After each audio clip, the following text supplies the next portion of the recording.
Fala aí pessoal, tudo bem? A última parte do nosso curso de computação numérica trata da resolução numérica de EDOs de ordem superior. Então, nós deixamos um pouco as equações de primeira ordem de lado e passamos agora a estudar métodos para resolver uma equação diferencial de qualquer ordem. Só lembrando que vocês podem acessar o site rexmedeiros.com e fazer o download dessa aula, ok? Bem, aqui eu coloquei o exemplo do que seria um EDO de terceira ordem. Então, tem uma variável dependente aqui, a terceira derivada, certo? Ela é isolada e do outro lado da igualdade, né, eu tenho termos, né, em função de x, que é a variável independente, né, de y, y' e y duas linhas. Então, isso aqui, pessoal, é uma EDO de terceira ordem. Não importa se ela é linear ou não linear. Bem, como ela é uma variável, como ela é uma equação diferencial de terceira ordem, para resolvê-la eu tenho três condições iniciais, né? Eu conheço a função, o valor da função em x0, eu conheço o valor da primeira derivada da função, que é y' também em x0, né? E eu conheço o valor da segunda derivada, y duas linhas, também em x igual a x0. Então, pessoal, qual é a ideia geral para a resolução de equações diferenciais de ordem superior? A ideia é transformar, via redução de ordem, transformar essa equação diferencial de ordem superior num sistema de três equações, né? Então, aqui eu tenho uma EDO de terceira ordem, então eu vou ter um sistema com três equações diferenciais e, evidentemente, três condições iniciais, tá? Para que eu possa transformar isso aqui num problema de valor inicial, tá? Num sistema de equações diferenciais, onde todas as equações aqui elas são de primeira ordem. Assim, podemos utilizar a estratégia da aula anterior, né, para chegar à resolução da equação diferencial de ordem superior. Então, vamos ver como seria feita essa redução de ordem, ou seja, essa transformação da equação diferencial de ordem superior num sistema de equações diferenciais de primeira ordem. Então, como exemplo, temos essa equação diferencial de terceira ordem, tá, pessoal? Apesar de não representar, creio eu, nenhum sistema físico, mas ela serve muito bem para ilustrar o nosso procedimento de transformação dessa EDO de ordem superior num sistema de equações diferenciais de primeira ordem. Então, aqui nós temos as três condições iniciais, tá certo?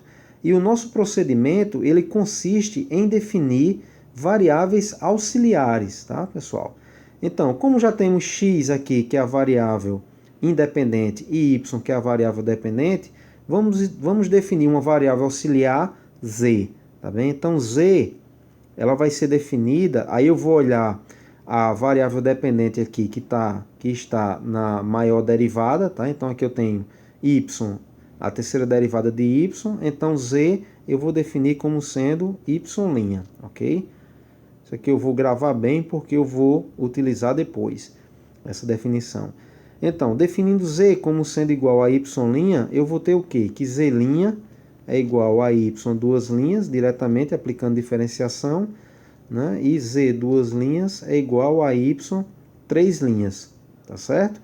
Bem, de posse disso, eu vou substituir essas definições aqui na EDO original, tá bem? Então, o y três linhas vai ficar sendo, né? Eu vou substituir por z duas linhas, ok? Aqui eu vou ter menos 2x ao quadrado. Y duas linhas foi definido como sendo aqui o z', tá certo?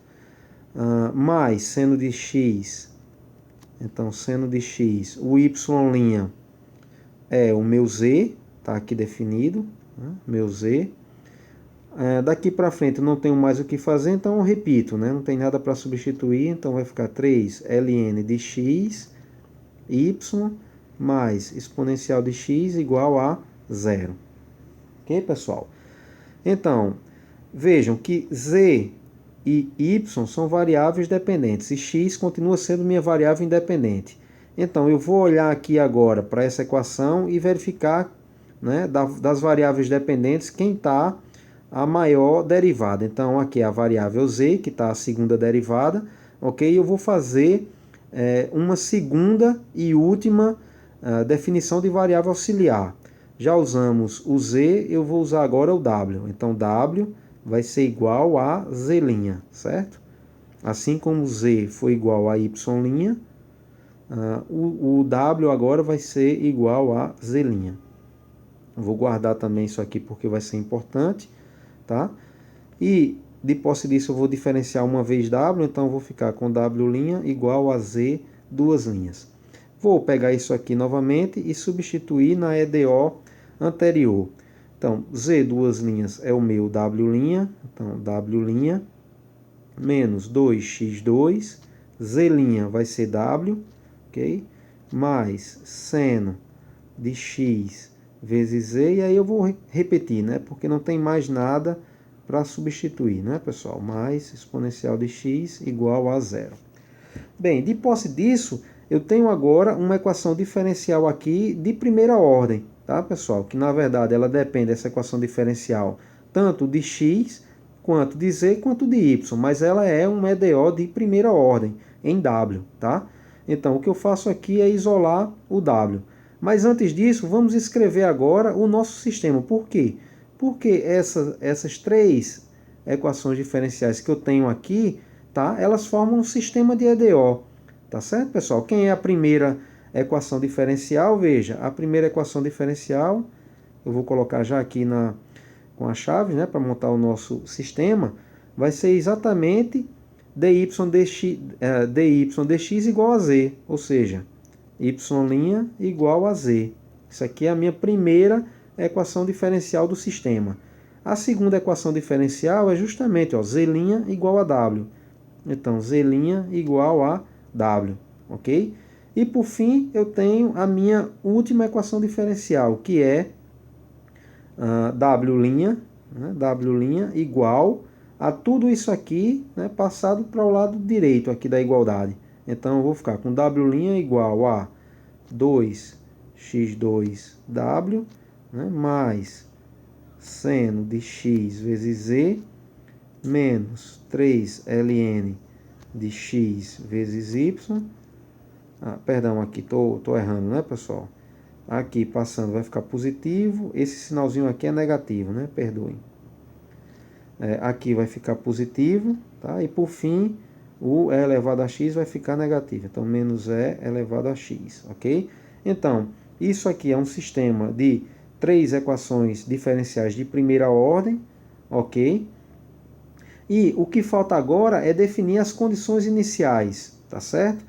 Então vamos, a partir dessas condições iniciais aqui em y, vamos conseguir condições iniciais para o z, né, e o w, ok? Aqui para o y nós já temos, né? Para essa primeira equação aqui, nós já temos a condição inicial, que eu vou colocar aqui, ok? Vou colocar aqui dessa forma, fazer aqui mais bonitinho. Então, para o y nós já temos que y de 1, certo? É igual a 2. Agora para z, como é que encontramos a condição inicial para z? É simples, pessoal. Olha, vejam que z, então z de 1, certo? Aqui z de 1 é dy dx, é y' de 1, certo? Então, z de 1 aqui pegando essa primeira definição, z de 1 é igual a y' de 1. Ora, y' de 1 é igual a 3, tá? Então, z de 1 é igual a 3. Então, essa aqui é a condição inicial, né, para z'. Então, z' de 1 é igual a 3.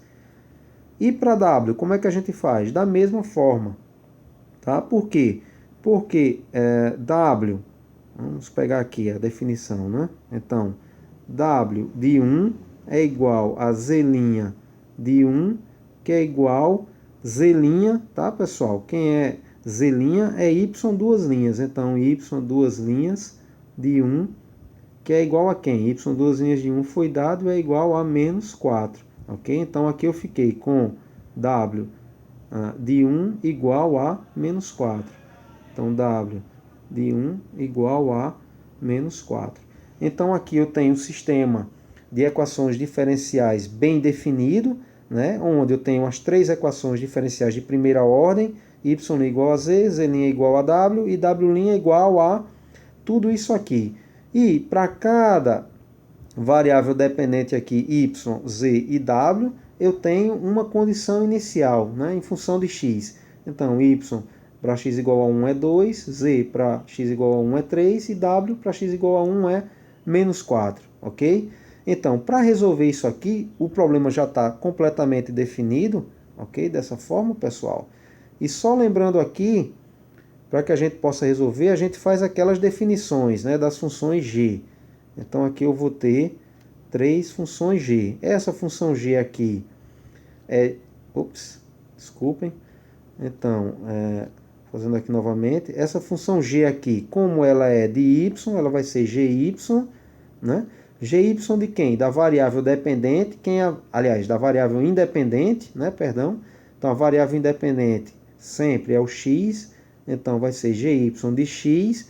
E a nossa convenção, pessoal, é o quê? É colocar as variáveis dependentes em ordem, né? Segundo elas aparecem aqui no sistema. Então, y, z e w. Então, x, y, z e w, ok? Isso aqui de forma a organizar a nossa solução para que a gente não cometa erros bobos, né?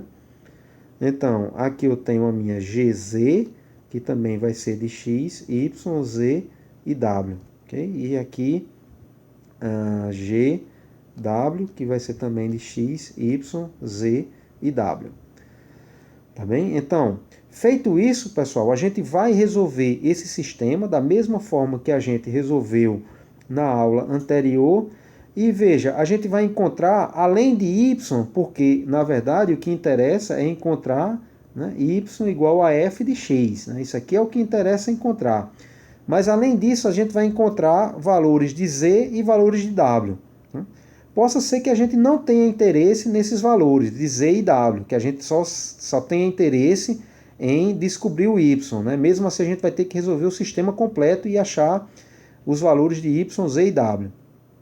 Eu vou mostrar no exemplo posterior, né, que mesmo definindo variáveis auxiliares, essas variáveis auxiliares elas podem ter, e normalmente têm, significado físico, ok, pessoal? Então, nesse caso, no caso que a gente vai ver no exemplo, a variável auxiliar ela tem sim um significado físico, né, como tem em vários outros casos onde a gente resolve problemas reais, ok? Então, vamos fazer o nosso exemplo. O nosso problema ele é bem simples, até para que a gente possa comparar a solução numérica com a solução exata, ok? Então, suponha que um garoto lance uma bola verticalmente a partir de uma altura de 1,8 metros. Então, essa altura aqui inicial é 1,8 metros, com uma velocidade inicial de 12 metros por segundo. Então, tem uma velocidade aqui inicial positiva para cima de 12 metros por segundo. A ideia, o objetivo é estimar a altura máxima alcançada pela bola utilizando o método do ponto médio. Então, essa altura aqui é a minha S máxima, a altura máxima alcançada que nós desejamos calcular, tá certo? Bem, a modelagem matemática desse problema físico ela é bem simples, né? Quando a gente estuda cinemática, uma das primeiras coisas que a gente vê é que, no caso de lançamento vertical, nós temos que d2s dt2, né, é igual a aceleração da gravidade. No caso aqui com o sinal negativo, né, porque ela tende a diminuir a velocidade que eu considerei positiva como sendo para cima. Então, se considerarmos a aceleração da gravidade aqui igual a 10 metros por segundo ao quadrado, né, para tornar mais simples os nossos cálculos, então aqui eu vou ter d2s dt2 igual a menos 10. Tá bem, pessoal? Então essa aqui é a nossa equação diferencial de segunda ordem que modela esse problema físico. Bem, como a equação é de segunda ordem, nós temos duas condições iniciais para S. Né? Uma em S de t igual a zero, né? Que eu vou considerar que é S0. O tempo inicial é o t igual a zero. Bem, em t igual a zero, S é 1,8. 1,8 metros, mas eu não vou colocar as unidades de medida aqui, subentende-se. E a outra condição é S' de zero. Okay? Bem, S' de zero a gente sabe, né, que é a velocidade. Então a velocidade inicial ela foi dada e é igual a 12 metros por segundo. Então dessa forma nós temos bem definida aqui a nossa equação diferencial de segunda ordem. Para resolver numericamente, temos que transformar essa EDO de segunda ordem num sistema de equações diferenciais de primeira ordem, né, com duas equações. Bem, para isso, a primeira coisa é definir uma variável auxiliar. Tá bem? Então vamos definir uma variável auxiliar. Por exemplo, se definirmos W como sendo a variável auxiliar, veja, ficaria W igual a S', né? Não é uma definição boa, pessoal. Por quê? Porque S' tem um significado físico, né? Que é a velocidade, tá bem? Então, uma definição boa aqui para a nossa variável auxiliar seria V, né? Que simboliza a velocidade. Então, V definindo como sendo igual a S', tá bem? Então, definindo isso, nós calculamos aqui V' como sendo igual a S duas linhas. Feito isso, nós substituímos essas definições na EDO original, certo? Então, S duas linhas, quem é V'. Então, V' igual a menos 10. Veja, aqui nós já temos a segunda EDO de primeira ordem, já no formato adequado, a ponto de montarmos o sistema de equações. Tá? Então, o sistema de equações ele vai ter S' igual a V, tá? da definição inicial, então S' igual a V, e por fim, né, da última equação, V' igual a menos 10. Bom, para finalizar, temos que ter condições iniciais tanto para S quanto para V. Condição de S é S0. Né? Então, S em t igual a 0 foi dado diretamente, tá? É 1,8. E para a variável auxiliar, que aqui de auxiliar não tem nada, né? Ela tem um significado físico que é a velocidade, nós temos V de 0, que a velocidade inicial é ds dt em t igual a 0, que é igual a 12. Ok? Então, está bem definido o nosso problema de valor inicial, que é este daqui, tá certo? E agora, para terminar e começarmos a resolução, vamos só definir as nossas funções g, conforme vínhamos definindo anteriormente, certo? Então, G, essa função aqui diz respeito a S, aos espaços, né? Então vai ser GS. E essa outra função G diz respeito a V, que é a velocidade, vai se chamar GV. Os argumentos, na ordem em que convencionamos, eles serão inicialmente a variável independente. No caso aqui, a variável independente é o t, é o tempo. Então, t. E de cima para baixo aqui nós colocamos em ordem as variáveis dependentes, né? Ou seja, S e V. Então, T, S e V. T, S e V. Então, a mesma forma aqui para GV, né? Então, vamos ficar com T, S e V. Então, pessoal, não vamos resolver isso aqui manualmente, tá? O que vamos fazer é adaptar a função que desenvolvemos para resolver sistemas de equação utilizando o Ruge-Kutta de ordem 4, vamos adaptar para o método do ponto médio. Aqui nós já temos bem definido o nosso problema de valor inicial, certo? E tudo que a gente tem que fazer agora é resolver numericamente. Bem, antes só um detalhe. O que o problema pede é a altura máxima alcançada, que é S máximo, né? Então, nós sabemos que a altura máxima é alcançada em um instante de tempo t, que eu vou chamar de t máximo, né? No instante t, aonde a velocidade é igual a zero, ou seja, a bolinha vai subindo, chega a um ponto que a velocidade é zero, ela para de subir e começa a descer.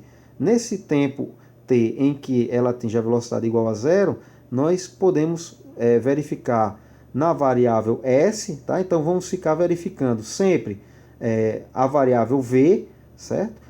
No momento em que a velocidade se aproximar de zero, a altura máxima ela estará dada aqui na variável s, na variável altura, ok? Então, para o tempo em que a velocidade é igual a zero, nós temos s de t, nós temos s de t máximo, né? De t máximo igual a s máximo. Então vamos ao Silab. Ok, o nosso ponto de partida, como sempre, vai ser o algoritmo para resolução de sistemas de EDO utilizando o método de Euler. Essa função, pessoal, nós implementamos na aula anterior sobre resolução de sistemas de equações diferenciais ordinárias, ok? Bem, então vamos aqui alterar inclusive as funções g, né? Então, a primeira função g, lembra, é g da variável s, né? Então é gs dos espaços. Então tem a função gs. Ela é uma função, lembra, de t, de s e de v. Ok? Vou usar o s minúsculo aqui para facilitar. Posso usar o s minúsculo aqui também. Então gs de t, s e v. Ok? Bom, a função gs ela é simplesmente igual a v. Ok? Então aqui eu só tenho v. Então, z igual a v é o que ela vai retornar. E aqui eu tenho a minha função, por fim, a minha função gv, certo? A minha função gv, que também é uma função de t, s e v. Sendo que minha função gv, ela vai me retornar o valor constante de menos 10. Menos 10. Tranquilo. Então, como nós vamos resolver utilizando o método do ponto médio? Vou alterar a função aqui, colocar ponto médio sistema. Tá? A gente aproveita também e implementa, né, o método de resolução de sistemas de EDOs utilizando o método do ponto médio. Os argumentos, então, nós teremos A e B, que são os intervalos de interesse onde queremos encontrar a solução. Né? O H também continua e agora as condições iniciais. Eu tenho duas, uma para os espaços e outra para os tempos. Então, S0 vai ser 1.8. Né? Aliás, perdão, pessoal, tenho que colocar de forma genérica, variável aqui. Né? Então, S0, ok? E V0. Perdoe-me aí o lapso, ok? As saídas vão ser tempo, S e V, ok? Bom, tempo aqui continua como sendo a minha variável independente. E as saídas serão S e V, os espaços e a velocidade. Ok? Então, o primeiro ponto aqui, T e S, vai ser dado por S0, que é a minha condição inicial, e V0, que é a condição inicial para V, que é a velocidade inicial. Bem, feito isso, lembra que isso aqui é o algoritmo de Euler para resolver sistemas de EDOs utilizando o método de Euler. E no método de Euler nós só temos uma constante que é calculada no início do intervalo. Tá? Então tem K, L1, na verdade, é o KS, né? E aqui é o K, perdão, é o K, bom, eu já vou alterar, né, pessoal? Porque aqui agora eu vou ter duas constantes, né? No método do ponto médio eu tenho a constante K1 e a constante K2. Então essa aqui vai ser a constante K1 de S, certo? E essa aqui vai ser a constante K1 de V. Então já fiz aqui a alteração da nomenclatura das constantes. Então K1 de S vai ser a inclinação de S no início do intervalo, que vai ser calculado, né, utilizando a função GS, evidentemente. Então aqui eu tenho GS, né, de T atual, de S atual e de V atual, ok? Para K1 de V eu tenho, né, que calcular utilizando a função GV, aqui definida, certo? E os argumentos são os mesmos, então para não modificar eu vou copiar aqui e colar, os argumentos são os mesmos. Então com isso a gente calculou a constante K1, que é a inclinação no início do intervalo. Então lembra no ponto médio, nós temos a inclinação da metade do intervalo. Né? Na metade do intervalo, a inclinação calculada usando, né, o K1. Então, vamos copiar e colar aqui para partirmos de um ponto, né? Então, o que vamos calcular inicialmente é K2 de S, que é uma inclinação no início do intervalo. Então, o tempo vai ser TI, né, que é o tempo no início do intervalo, mais o H sobre 2. H sobre 2. Então, isso aqui é um tempo, né, da metade do intervalo. Esse é um valor de S calculado na metade do intervalo, então vai ser o S atual mais o K1S, né, que é o K1 de S. Vou tirar aqui um pouco dos espaços, né? K1 de S vezes o H sobre 2, já que é no início do intervalo, na metade do intervalo, né, pessoal? Então, K1 de S vezes H sobre 2. E aqui o terceiro argumento é um argumento em V, né, que é a estimativa da velocidade no meio do intervalo. Então, vai ser V do início do intervalo mais K1V, que é a inclinação K1 de V, né, vezes H sobre 2. Ok, então isso aqui é a inclinação K2, né, referente à função S no meio do intervalo, e agora eu vou calcular essa inclinação referente à função V. Então, K2V no meio do intervalo. A única coisa que eu tenho que alterar aqui, pessoal, é a função, né? Já que eu tenho que usar a função GV para calcular essa inclinação K2V. Então, uma vez calculadas as duas inclinações, eu posso agora calcular o valor, né, estimativo no final do intervalo, tanto de S quanto de V. Ok? Então, isso aqui, no caso de S, vai ser S do início do intervalo, mais, lembra, essa constante K2, tá? Que ela já está no ponto aqui de calcularmos a estimativa de S. Então, vai ser, copiar e colar aqui para não ter problema. Então, vai ser K2 de S vezes o H, ok? Bom, a estimativa de V vai ser dada por V do início do intervalo, mais a constante K2 de V, né? K2 de V, vezes o H. Então, feito isso, nós já adaptamos inteiramente o algoritmo de Euler, né, para implementar o método do ponto médio. Tudo que temos que fazer agora é chamar a função com as condições iniciais, tá? Então, vou chamar aqui a função, copiar aqui tudo, Ctrl C, Ctrl V. As saídas serão S e V. Okay? Então, já vou modificar também aqui as variáveis da plotagem, né, do gráfico. Bem, e vamos alterar os argumentos da função. Então, veja, pessoal, como esse movimento, isso ocorre bem rápido, né? Jogar a bolinha para cima e ela atingir o seu ponto, a sua altura máxima, isso acontece em pouco tempo. Então, vamos analisar o comportamento entre 0 e 2 segundos, tá? Vamos ver o que acontece aqui entre 0 e 2 segundos. O nosso H, vamos colocar aí um H de 0,2, ok? H igual a 0,2, então teremos, né, 10 pontos. Tá? S0 foi dado no problema, é igual a 1,8, né, 1,8, e V0 é igual a 12, tá bem? Bem, feito isso, nós já podemos gravar, então Ctrl S, vamos fazer Ctrl L o nosso gráfico, tá? Então,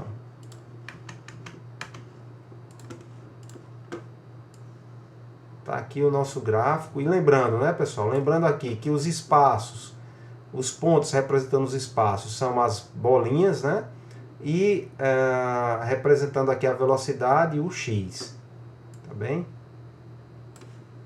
Então, vamos aumentar aqui o gráfico.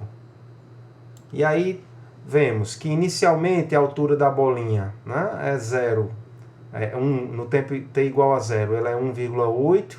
Então a bolinha vai subindo, subindo, e veja que a velocidade, que são os x, a velocidade vai caindo, ok? Chega um momento que a velocidade ela é igual a zero. Então, para que a gente possa ver melhor, vamos dar no console do Scilab aqui, vamos dar um xgrid, né? Xgrid, ok. Então, o nosso gráfico agora já está mais simples visualizar. Então veja que a bolinha sobe, vai subindo, a velocidade vai caindo, tá? De 12 até chegar em zero. Então nesse ponto aqui exatamente, em t igual a 1,2 segundos, a velocidade ela é igual a zero e a bolinha ela atinge, né, a altura máxima, ok? Depois a velocidade fica negativa, né? Ela fica negativa e a bolinha vai descendo, ok, pessoal?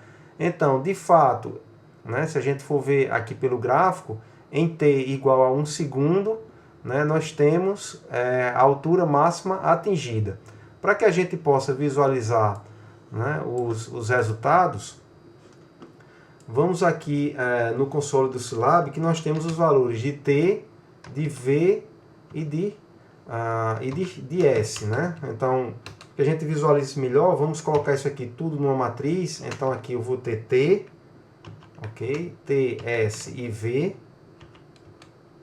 Então vejam que isso aqui é tempo igual a zero, né? Altura inicial e velocidade inicial. Então, em t igual a 1,2 segundos, ok? T igual a 1,2 segundos,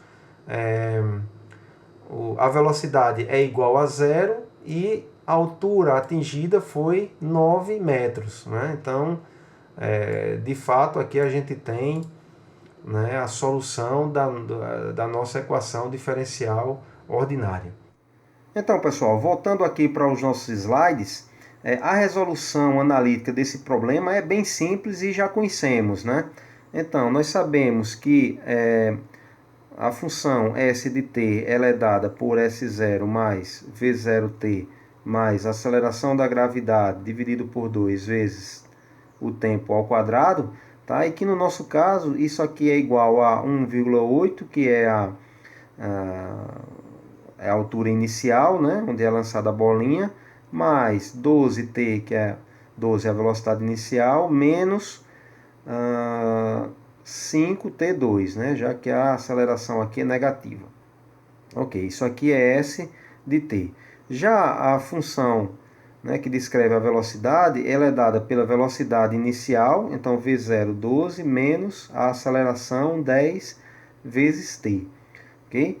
No caso em que queremos encontrar a altura máxima, ela é calculada, né, de forma a que a velocidade se anule. Então, fazendo V de t igual a zero, né, eu vou ter que t vai ser igual a 1,2 segundos. Então, isso aqui é um instante de tempo em que a velocidade se anula, né, e a altura máxima alcançada, eu tenho somente que substituir t na equação dos espaços. Então, S máximo, né, vai ser igual a S de t igual a 1,2 segundos. T igual a 1,2 segundos. Isso aqui vai ser igual a 1,8 mais 12 vezes 1,2 mais 5 vezes 1,2 ao quadrado. Isso aqui vai dar exatamente igual a S igual a 9 metros, ok? Então, vejam, pessoal, que a solução analítica obtida, ela foi idêntica à solução numérica, tá? Então, por que isso aconteceu? Por que não tivemos erros numéricos? Bem, a explicação é porque a solução da CDO é um polinômio de segundo grau, né? E como nós utilizamos um método de segunda ordem para resolver, que é o método do ponto médio, esse método apresenta uma solução exata, né, quando as funções envolvidas elas forem até funções de segundo grau, né, que é o caso aqui da função que descreve os espaços em função do tempo. Então, o método, né, ele oferece uma solução exata para o problema, ok? Então, com isso concluímos a nossa videoaula sobre resolução de EDOs de ordem superior, né? Com isso também concluímos o nosso curso de CN. Desejo a todos vocês um bom estudo. Qualquer dúvida eu estou à disposição. Um abraço.